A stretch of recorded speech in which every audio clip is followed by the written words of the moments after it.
Namo tassa bhagavato arahato samma sambuddhassa.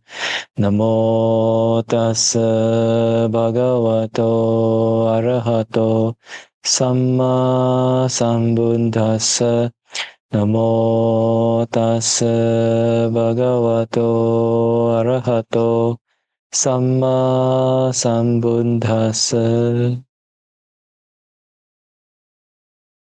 So we are going to continue with our proper wandering sutta. This is the fourth talk. And I think it's been a long time since the last talk. So let us refresh a little bit, okay? So the origin of the talk is this sutta was given at the time of the Mahasamaya, the Great Gathering, okay? So devas from the 10,000 world system came together to gathered together to listen to the Buddha's teachings at that time. And then the Buddha, in order to benefit the devas and beings, the Buddha gave a series of talks that are suitable for devas of different temperament. That means they have different inclinations. Okay, like that. So this proper wandering sutta. Okay, so this proper wandering sutta is one of them. Then the Buddha created an image of him, not an image like a real life person coming in, because there was nobody else qualified to ask the Buddha. So the Buddha created another an impression, a manifestation, and a manifestation of himself coming, and then the Buddha that came asked our Gautama Buddha. So we very quickly let us recap the first few verses that we have gone through in the previous talks. So the Buddha say, I asked the Muni, one of abundant wisdom, who has gone beyond, attained Nibbana, inwardly firm, having renounced the home life and discarded sensual pleasures, how would that bhikkhu properly wander in the world? Okay. So the Buddha replied, when he was uprooted about concerns with blessings, we mentioned this, what are the right blessings? What are the improper blessings? Say the Blessed One with portents, dreams, and lucky signs, when he has abandoned the defects of blessings, that bhikkhu would properly wander in the world. So a bhikkhu who properly wander in the world would have uprooted himself of these wrong practices. Okay? And a bhikkhu should remove lust for sensual pleasures, or pleasures both human and celestial. Having transcended existence, having penetrated the Dhamma, he would properly wander in the world.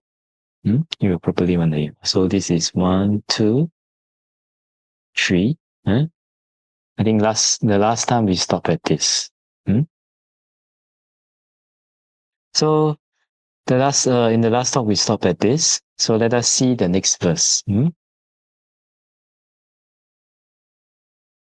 Having put behind him divisive words, a bhikkhu should discard anger and meanness. When he has abandoned attraction and repulsion, he would properly wander in the world. Okay?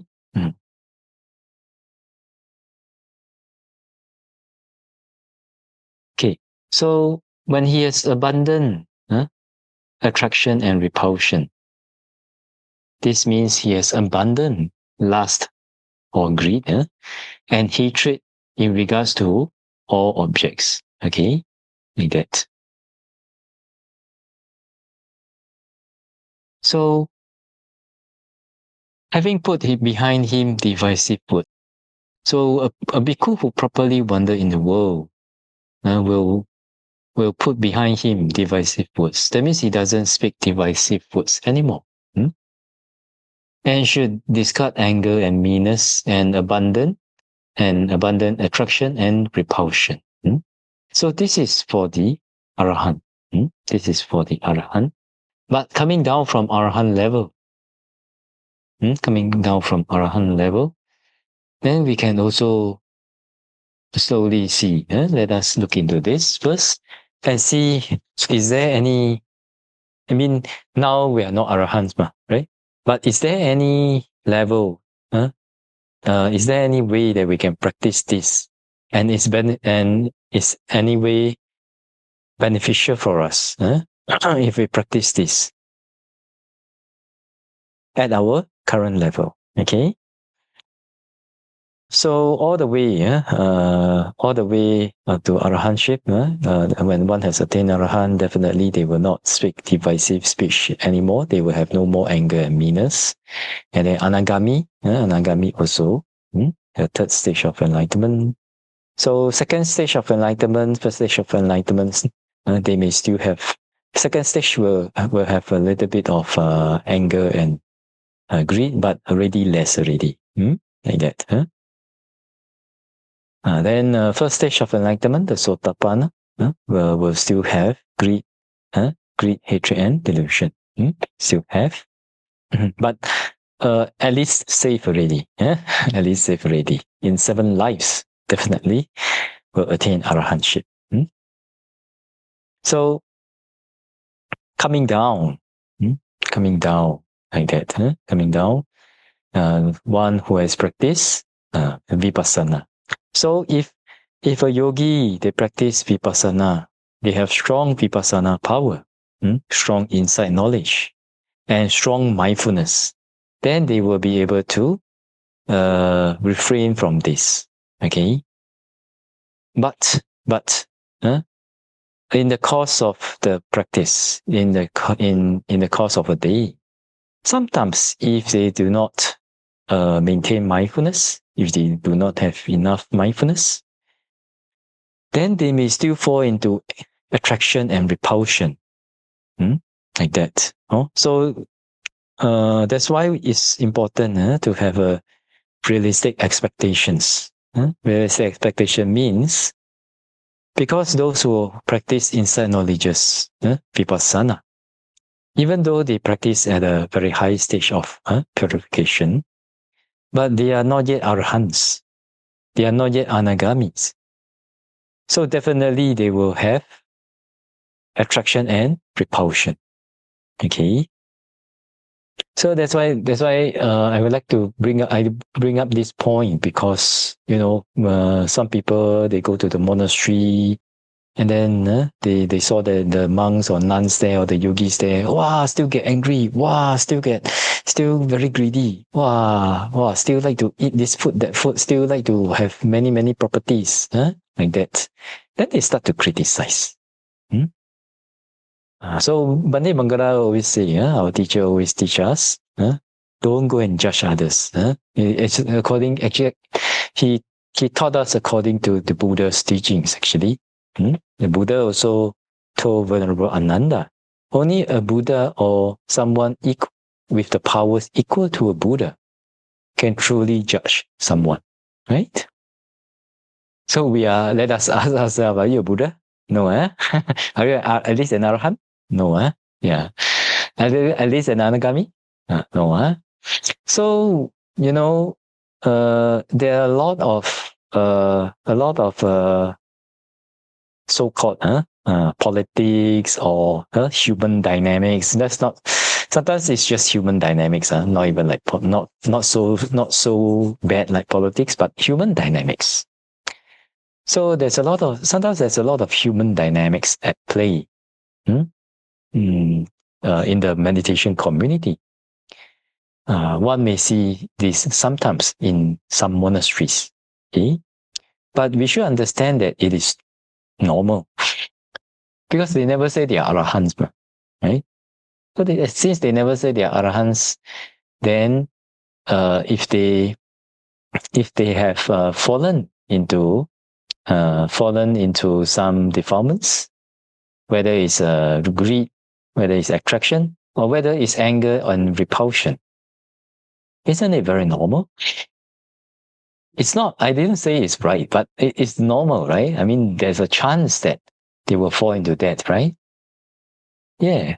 So if we understand this, then we will have a very realistic understanding, say expectation, a realistic understanding of the meditation community. Okay? And when we have that, then we know our faith towards the Buddha, Dhamma, Sangha, Karma, and the Buddha's teachings will be more safe. Why do I say that? Because we also heard a lot of cases, where people come to the monastery and then after that they have a very unrealistic expectations of monastics, and then or even lay meditators, or even our Dhamma workers, or even our devotees, then they go there, they meet some people with defilements, and then after that they say they lost faith in the Buddha, Dhamma, Sangha already. But actually, they should re-examine that expectation, right? They never say they are Arahant, So since they never say they are Arahant, why you want to get disappointed, eh? It is not it is not the Buddha, Dhamma, Sangha at fault, It is the people's defilements and not having wise attention to the defilement. That is the problem. I mean, if we are not Arahants, we are not Anagamis, definitely sometimes time to time, sometimes with less mindfulness, greed and attraction, anger and repulsion may arise. Okay? They may arise. And if you try to suppress them with brute force of the mind, then it will explode. So we shouldn't do that. But instead, what we can do and what we should try to practice as practitioners is to have wise attention towards these defilements, wise attention towards these defilements, allowing them to arise, but be mindful of them, and allowing them to perish, not allowing them to continue to proliferate, or in other words, not continuing to indulge in the defilements. Okay. So, for example, if we are in the monastery, and then if you are a meditator, and a thought of lust or a thought of greed, greed for food greed for good koti greed for good environment greed for good view maybe they arise. And when they arise, then if we know that, I have attachment to this, then how should we pay attention? We can pay wise attention by reminding ourselves, this one is a cause of suffering. If I have attachment to good kuti attachment to properties attachment to good view attachment to good food etc.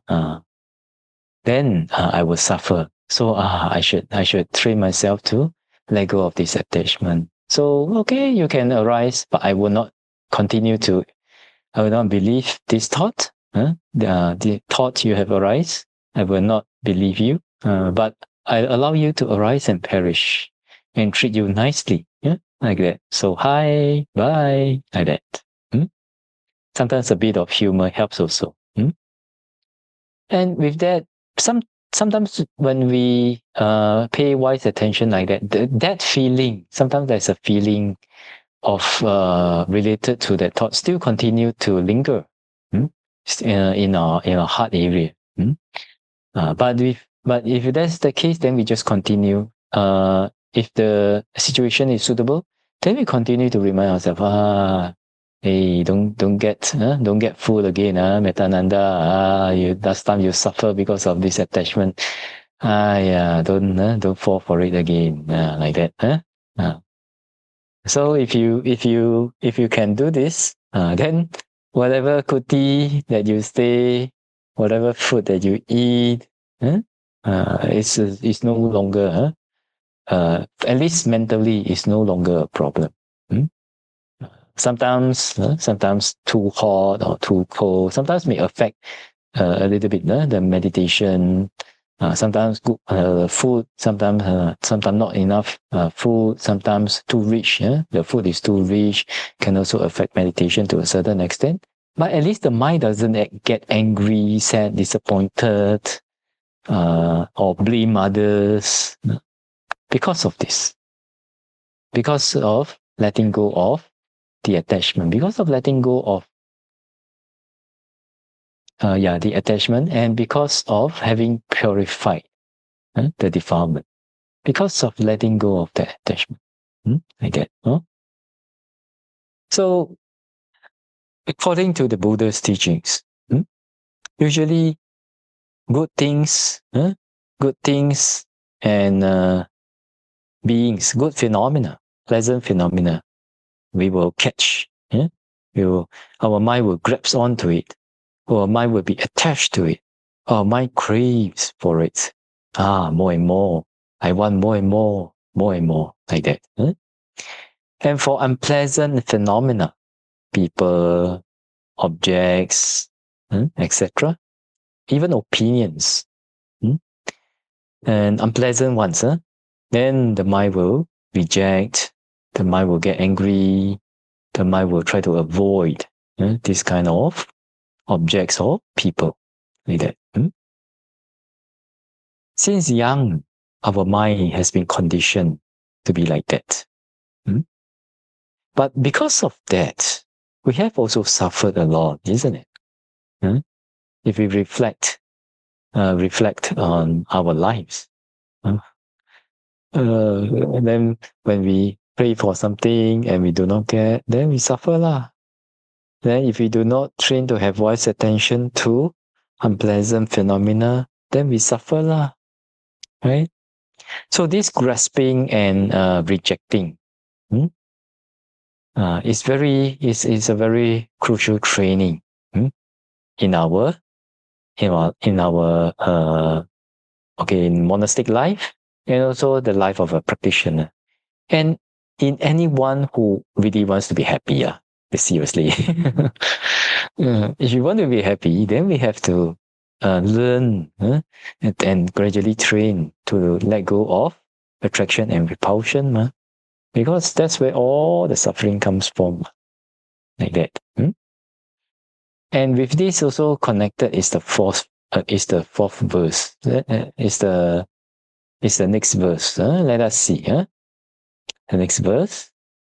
Having abandoned what is pleasing and displeasing, without clinging, not depending on anything, utterly released from things that fetter, he would properly wander in the world. So one who properly wanders in the world would have abandoned what is pleasing and displeasing, would have no clinging and not depend on anything, and would have totally released from things that fetter. So commentary says what is pleasing and displeasing should be understood as twofold. Twofold means with respect to two types of categories. One is by way of beings, and the other one is conditioned things like inanimate things. So basically, it's animate and inanimate. So whether it's animate or inanimate, whether it's a being or condition or inanimate objects, what is pleasing and displeasing would have been abandoned by the one who will properly wander in the world.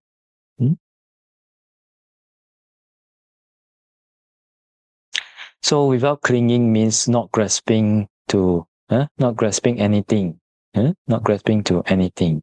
Okay. And then not depending on anything. So does not depend on does not depend on, for example, the five aggregates form, feeling, perception, mental formation, consciousness, etc. or also not depending on any kind of existence, whether it's a deva life, a Brahma life, a human life, etc. Or also not, and also not depending, and also not craving, not depending on craving. Okay, different types of craving. Any craving, all already abundant, already not dependent on those cravings already. And then in the next verse, utterly released from things that fetter. So the things that fetter means all phenomenon in the three planes of existence. The karma, karma plane, sensual plane, the material plane, and immaterial plane. Okay, which are the objective domain of the 10 fetters. So one is 10 fetters means 10 kinds of defilements. Okay, so one is utterly released from all these things that fetter by the development and the attainment of the various path of the, especially the Arahant path. Like that. Then the commentary says, by the first line, we can understand this verse in two ways. By the first line, the abandoning of lust and hatred is meant. And the second one, the absence of clinging and dependency. And the third, release from all other unwholesome states and unwholesome bases, which means attainment of arahantship. Or we can also understand this stanza by understanding that the first line means the abandoning of lust and hatred. The second one, the means leading to this. That means not clinging and not depending on what is pleasing and displeasing. Like that. And then by the third, all these would have been abandoned and released from things that fetter. Like that. So, coming back, well, just now we were talking in the previous verse. We were talking about those people who the practitioners who have practiced vipassana, and then another level down for those people who practice samatha. For people who practice samatha, also the same. When they are entering into jhana, their mind is pure, and when they are out of the jhanas, when they are unmindful, then all those negative feelings, all those craving feelings may arise in them. And if they do not have wise attention, they may also indulge in them, like that. And then after that to the normal practitioners, normal for yogis who have not attained jhana or upachara samadhi, like that. So you see, this pleasing and displeasing, attraction and repulsion, is a very common phenomenon, like that. So the Buddha actually in these stanzas is talking about the Arahant. But for us, for those who have not attained jhanas, for the lay people who are busy with work, busy with lay life, is there any way that they can do so that they can be at least have some relief, a certain level of relief from all the attraction and repulsion, from all the pleasing and displeasing, like that. So we understand. So we see. This for this verse is if we understand it from the second way, then without clinging and without depending on anything, this will be the way leading to the first verse, right? Abandon what is pleasing and displeasing. So what way? What way can we do? What can we do? For the lay people and for those who have not attained jhana, there are few things that we can develop, few ways and a few Dhamma contemplations that we can use in daily life. And if we can develop them, develop those, then to a certain extent, we can be free from all the attraction, and that means the attachment, and also free from repulsion or the anger, and be able to abandon what is pleasing and displeasing, like that. So we're gonna share with everyone. One of it that is very, very helpful is developing equanimity. The development of equanimous mind. And how do we develop that?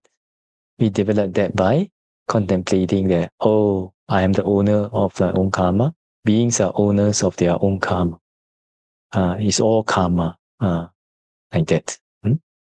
So how does this work?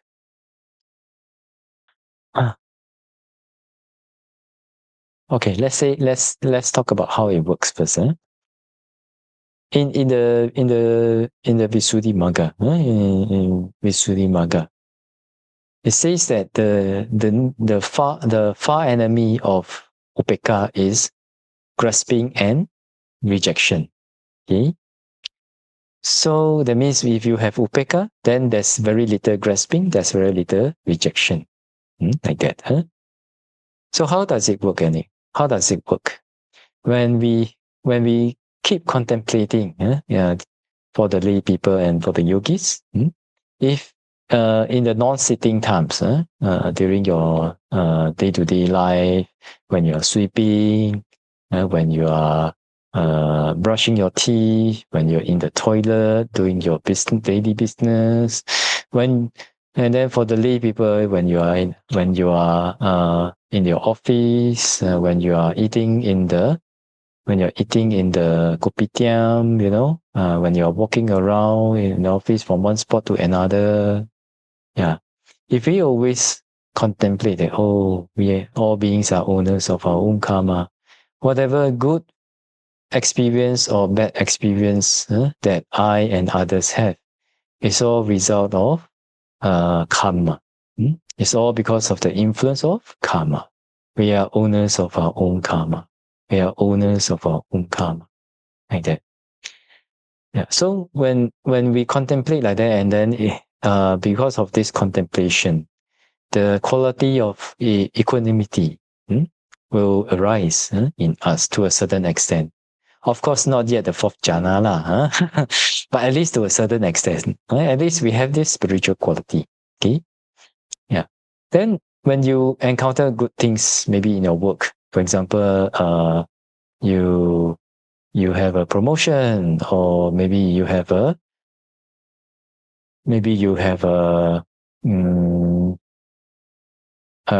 clinch a good deal, a good business deal for your company, like that. Then when you contemplate, yes, we because of the good karma, and also not only just good karma lah, not only because of karma, but also because of our hard work, because we put in the different conditions to make it work. Then this deal has been clinched. So okay, this is also because of karma, but we understand because it's karma. Karma sometimes good, sometimes bad, so okay, it may or may not be clenched next time, but anyway, this time is successful. Good. So when we think like that, according to Dhamma, then our attachment to the success or to the deal gradually will be less. Will be lesser and lesser. The more we contemplate, the lesser it will be. And then if we encounter something unpleasant, for example, your boss give you a scolding today, or for example, you didn't manage to get the deal, like that, or your customer scolds you, then we also contemplate that, I'm the owner of my own karma. So okay lah, this one is also because of previous karma. Now at least I understand this, and let me have wise attention to it. Then you maximize not maximize, but optimize that situation. And then after that, we are able to remain calm in face of this unpleasant phenomena. So this is the way that it works, lor. Therefore, practitioners, maybe you get a good kuti today, or somebody praise you today. Praise, you boy, when you walk very mindful, also inspiring. Then we also understand, okay lah, because of karma and my practice. So people react with good mind. This is also wholesome for them. Okay, sadhu. But sometimes it's like this. Sometimes it may not be like this. But never mind. Since now it's like that, let me not have any attachment to praise. Also, I can be happy, but I allow it to. I allow the praise to disappear or to change whenever the conditions change, like that. So it doesn't mean to suppress praise. Like people praise you, then they're like, oh no, don't praise me. You don't praise me. Some people even run away, when people want to praise them. You don't come and praise me. Actually, it's not the people's problem, it's our mind's problem, right? So when people praise you, then we just contemplate, have voice attention with equanimity, mind. We contemplate that, because of good karma, because of good practice, because of wise attention, because of Dhamma. Okay, these words have been come out from the person's mouth. But this is also karma. But sometimes good karma is like that, no? But if unwholesome karma ripens, then even though I may do that, but they may think otherwise. They may think that, for show only, this one very show leh. Wow, like put on show like that. Wow, want to act like Aryadharma Mahatera. Wow, act like. You see, also can like that one, So whether you do, you have the same mindfulness, you have the same mindfulness, you have the same demeanor. But sometimes karma also is a factor where people respond good to you or bad to you, right? Yeah. So when we understand this, when we encounter good like a praise, our mind can be equanimous. We can acknowledge the praise, but we will not be attached to it. So if people doesn't praise, no problem. Then another one, if people blame you, instead of praising you, people blame you. Wow, act like oni lah, act like wannabe lah, or you're extra clever lah. People walk and see here, see there, see the beautiful scenery. This person only look at the floor, doesn't want to talk to anyone. Wow, act like that. Then this one they can contemplate that. It's because of my previous bad karma that I encountered this. Then with the contemplation of karma, cause and effect, then their mind can let go of repulsion. And then after that, their mind can maintain in peace and equanimous mind, peaceful mind, like that. So for those it's actually for practitioners very practical and very useful to practice this. Not only practitioners, like lay people. Why? I quote more from the monasteries. If you want to stay in a good kuti lah, get good food, but never get to stay in good kuti lah, never get good food lah. Wow, have to share with people some more lah. Have to share kuti with people some more lah. Like that lah. If we have what? If we have anger, then there may be what? Attraction and repulsion, isn't it? What is the attraction? The attraction may be the greed and the attachment to wanting to have a good kuti, or having a kuti to yourself, or to want to share with others. That's the attachment. Okay, so it's not the others' fault. It's not the management fault. It's not your roommate's fault that you are angry. It's our own defilements. It's this attachment that's making us angry. So what do? We have wise attention. We should try to let go of this. This is the culprit, not your roommate. Huh? There are many things that we can do to adapt to different roommates. For example, if your roommate snore very loud, so what do? For me, very experienced. I have my own earbuds. So if roommate snore, I just pop earplug. Can meditate already, can sleep already.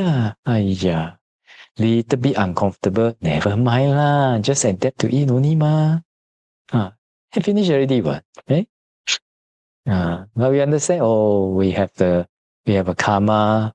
That we stay with this person.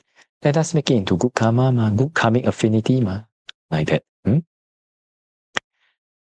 If you despise or look down on others, then next time we are actually accumulating the karma to become like that in the future. This is one thing.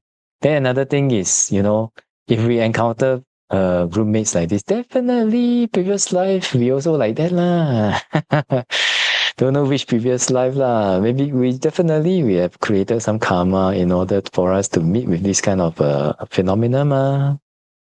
So what's the problem? The problem is our mind only ma, our defilement, our attachment, like that. Yeah, so if we have wise attention, then we can also take this chance to train ourselves and let go of attachment. And also, sometimes if we have this kind of roommate, we also will be angry lah and want to avoid lah. Sometimes even some people may not believe it, but some people also say very harsh words, very harsh words, very unpleasant, unkind words like that. Not only just those who haven't practiced to jhana. Some people who have jhana, some people practice until vipassana also say like that. Why? It's not because of practice, it's because of defilement, because of no wise attention.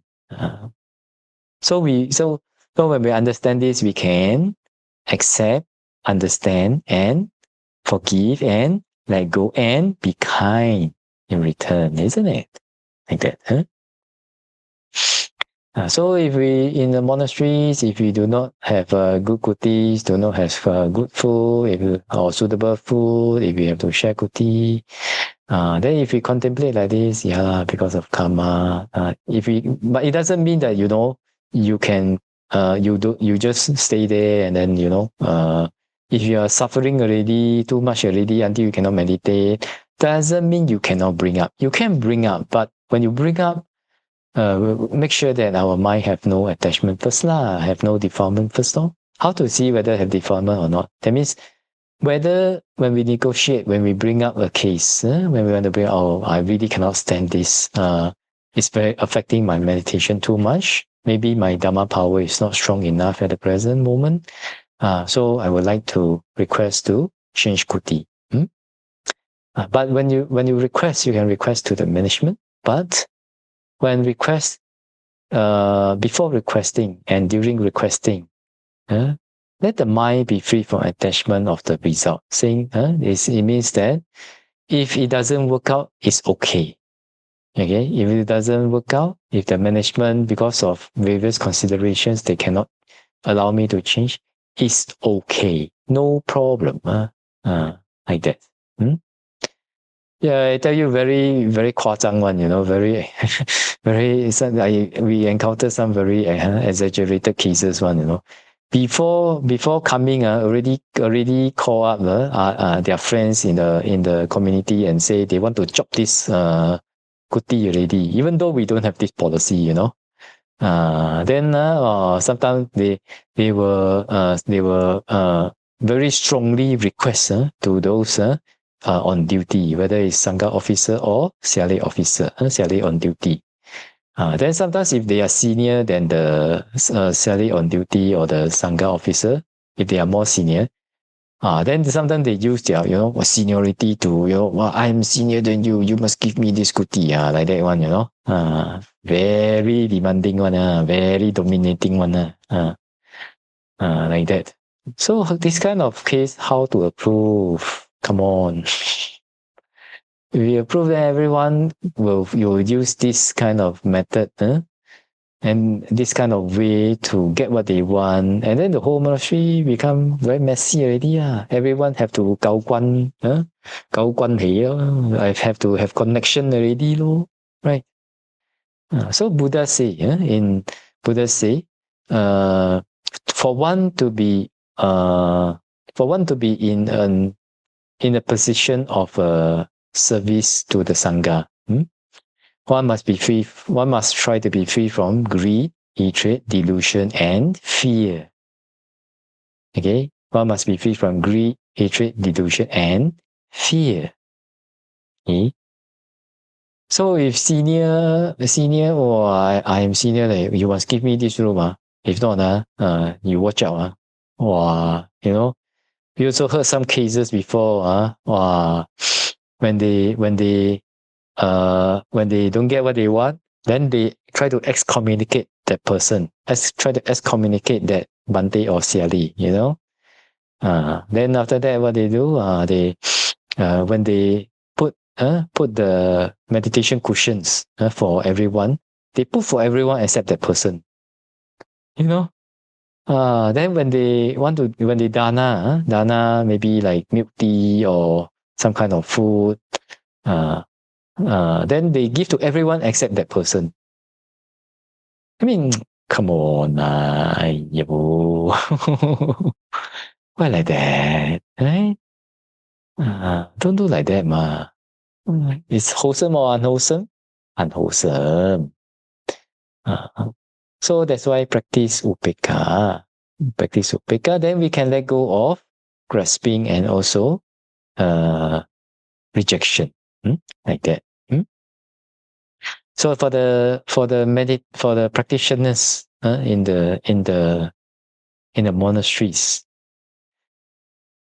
actually not only just before jhana, all the way until we attain anagami or arahantship, we should try to we should not indulge in any of these defilements. We should try to let go of these causes of suffering, because it is suffering, not suffering, man, suffering like that. So by contemplating on karma, then we can train our mind to be very adaptable. Whether you get it or not, it's okay. I can request, but I don't get it, it's okay. Then whatever that I encounter is okay, like that. That's why in the Tutanga practices, there's one practice where the practitioner has to accept any dwelling that's allocated to them, like that. So we have to train like that. But if we see from another point of view, don't we realize that, grasping and repulsion, attachment to pleasing and rejection to displeasing, cause us so much of a suffering, man. You don't get what you want, suffer. You want something but you don't get, suffer. Wow, very suffering, eh? Right. I quote more examples maybe from monasteries, but I mean lay people can also reflect on their circumstances like that. Then for example, there may be a trip, but can only have 3 or 4 person to go. Then you sign up. If you are not selected, if somebody has attachment, then what they do? Suffer lor. Why I never get? If there's going to some place, but you don't want to go, but you got chosen, then what do? what will happen? Mind angry again. Why ask me to go lah? Yeah, I don't want to go lah. Right? So you see, very suffering, right? Just imagine that there's no that you are not affected by objects that's by by the attachment to pleasant objects and by the rejection or the repulsion to unpleasant objects, whether it's people, whether it's properties, whether it's the way people do things, the way people say things, the way people behave to you, uh, the way people talk to you. Just imagine our mind is always at peace with all these external objects, and also within ourselves also. How wonderful, isn't it? Very, very peaceful. And definitely, even as a lay person, it's definitely possible to develop and to be free from, at least to a certain level, the sufferings of attraction and repulsion. Can one? Why? Because I tried before, ma. It's whether you want to do it or not only, actually. Seriously. Whether you seriously want to have happiness and peaceful mind or not only. Really, really. You can practice even in the toilet, when you are doing your big or small business. You can practice even when you are brushing your teeth. You can practice when you are in the car and waiting for the traffic light. You can practice in the office when you have a 1 minute break from after a 2-hour meeting. Many places, many time slots for us to practice and develop this one. It's whether we want or not only. And also whether we can develop some ways to remind us to contemplate like that only. So usually I like to ask people to, have a counter, some kind of a finger counter. That means a counter where you press one time, it says 1. Press one time, say 2. Press one time, say 3. Like that. So they have these small gadgets, they are called the counters. I think digital counter or something like that. Or I recommend people to use the rosaries, the mala beads, or small one, big one, never mind, up to you. A small one, you can even wear it on your wrist, and then whenever you are free, take it out of your wrist, and then you can recite one by one. You contemplate one time, you move the beat one time. You contemplate one time, you move the beat one time. Definitely possible one. Like that, no? So contemplate about what? Remember, contemplate about karma. Like that. Then another way that we can develop the abandoning of repulsion and attraction, okay, is contemplation of conditions. Chinese we call 因缘想. Okay?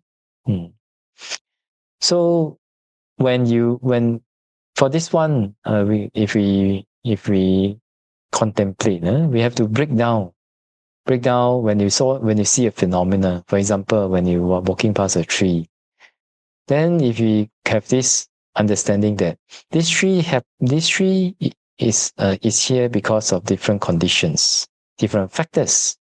You have the seed, the soil, the farmer, the sun, the water, the nutrition, the compost, and then suitable weather, then and suitable season, then and also no external disturbances. For many years, then this tree is here. But when the conditions are gone, then it's gone. Then this tree may be gone also. Then this person is here, if you see an unpleasant person, this person is like that because of different conditions. Maybe they have a very difficult childhood. Maybe they met with difficult situations or experiences in their lives. Maybe maybe they have unsuitable friends, and maybe they never practice Dhamma, and also maybe because of the character that has been brought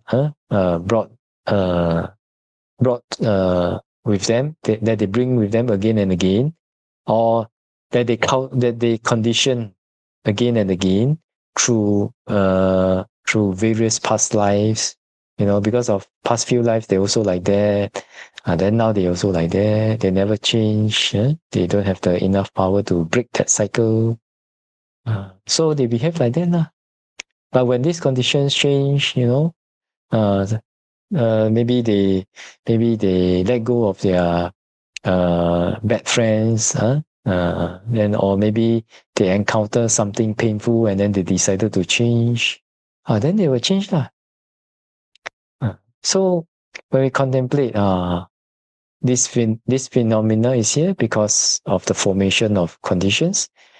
And when different factors and conditions perish, then this phenomena also perish. So whether it's towards an animate object or inanimate object, whether it's to people, to objects, properties, your Lamborghini, your Ferrari, your mansion, or your job or anything. If you always look at things from the point of view of conditioned phenomena, all these are just conditioned phenomena. When factors are present, then this phenomena arises.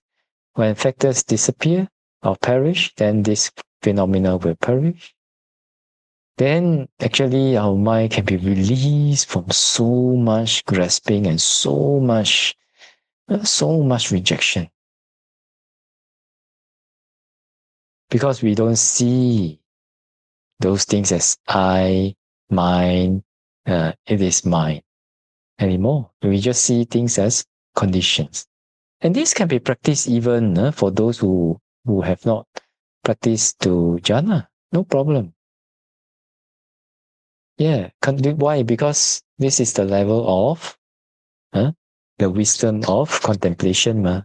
There's a wisdom from listening. There's the wisdom from contemplation. And there's the wisdom from bhavana, mental development. So this one is at the second level. So we can just consider. And actually, we are just trying. If you understand the theory behind this, it's just trying to understand things more thoroughly. And it's actually true, right? Even if you use concept to understand it, then it's also like that. Concept means you don't contemplate as aggregates. You don't contemplate as 12 sense bases. You don't contemplate them as 18 elements, but you understand that, hey, these things happen because of, the durian is there because of the farmer, the sun, the sea, the soil, the compost, and the taking care, and then there's no external disturbance, etc. But when these things change, then the durian will change also, or maybe even no durian, like that. So durian is like that, people also like that, certain behaviors also like that, certain opinions also like that, certain behaviors also like that. So when we can contemplate like that, because of previous experience, so they behave like this. So if we can understand, then the more that we understand, then the more that we can accept and let go and forgive. If you noticed, when somebody do say or think something bad about us, and when we know, so what do we always say? We say, how can they be like that, right? It's a question, right?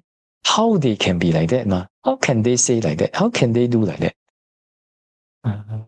So what does it mean? It means we don't understand, ma. If you understand why they do like that, then you will not say, "Ayah, why they do like that," right? Like that, ma. It's because we don't understand, ma. So we should try to understand, at least on a conceptual level, ma. Of course, you can also contemplate, contemplate as ultimate reality, from ultimate reality point of view. Also very helpful. It's also a kind of a Dhamma contemplation. Also very helpful. So whichever is helpful to you, you can contemplate like that, or like that. It's not just restricted to contemplating on a conceptual level. You can contemplate on a ultimate reality level also, no problem. You can contemplate as impermanent suffering non-self also, no problem. But all these are conditions. And because of various factors, this phenomena arises. Because of when the factors perish, they perish. So when you don't get your kuti, it's just cause and conditions, it's okay. Karma is one of them, and then the availability of the kutis is one of them. Then the time that you sign up for your retreat may be also one of them. So many reasons, right? So because of not fulfilling any of these factors, so you don't get to the kuti that you want, or you have to share with people, but when we understand that these are conditions, so they can change one. They are viparinama dhamma, changeable phenomenon. Okay, so anytime can change one, ma. So if okay, then we put in the causes. We put in the seeds for them to change. Okay, what are the causes? Become a better person, and then let go of grasping and attraction and rejection. Don't be angry if you don't get what you want, or you have to share room with people, and also even try to help your roommate, when in a way that is suitable lah. If you are not authorized to help, then at least make them feel comfortable lah, right? Then accommodate them, be welcoming to them, be gentle with them, be kind to them. We're cultivating good causes, and then especially don't make things difficult for the management or the sangha officer or the siale on duty. They say, I just say lah, I just asking can change or not, but cannot change, never mind lah. Or say, I prefer to meditate and stay by myself, but if you need to share, no problem lah, share lor, like that. Like that, ma. Then you make things easy for people, then people make things easy for you, ma. If you're demanding and use various tricks and ways, connection, all the different wrong causes to get what you want, then automatically people will be annoyed, ma. Maybe say, this person, you want to give them good, but the other person more virtuous, more deserving, then okay, then you don't get what you want. Virtue. If we do not have samadhi, at least be a good person. Be a person that brings happiness and benefit to people. One thing that is very inspiring for me when I talk to one of our Sayadaw Chandima, is that he told me one of his practice is wherever he go, he always try to bring benefit to the community, to the monastery, and to the people around him. So this is his practice, So I hear already, wow, very inspiring, like that, Then, being a monk, being a bhikkhu for so many years already, it brings, I can understand that it brings him a lot of joy and a lot of satisfaction. Like then we can continue with the monk life, Like that. So two things I like to emphasize today. One is contemplation of karma. Another is contemplation of condition, like that. one is 舍心, one is 因缘想. And if we develop this, then we will be able to gradually let go of grasping and let go of repulsion. Okay? And to a certain extent, make our life easier, make our life happier, and make our hearts lighter. Okay? So hopefully today's talk is beneficial to all of you. Actually, for this grasping and repulsion, it's also important for the meditators also. Important for meditators also. So maybe next time, next talk, if we have time, we'll talk about grasping and repulsion. This pattern, this mental pattern. How does it manifest in our meditation? And how does it give us suffering, and how we can overcome it. Okay, but due to time restraint, I think we'll stop here for today. So hopefully today's talk is beneficial to every one of you, and hopefully let us cultivate this quality of equanimity and also the contemplation of conditions, and make our life better, and hopefully all of us will be able to continue to practice the samatha and vipassana meditation diligently with this equanimous and peaceful mind. And finally, may the Triple Gem bless all of us to be able to be free, to be able to attain a path, fruition, and nibbana as soon as possible. Sadhu, sadhu, sadhu. Okay, let us share merits. Okay. Etavata shamehi sampadang punya sampadang sabe deva numodantu sabba sampati siddhya. Etavata shamehi sampadang punya sampadang sabe bhuta numodantu sabba sampati siddhya. Etavata shamehi sampadang punya sampadang sabe satta numodantu sabba sampati siddhya.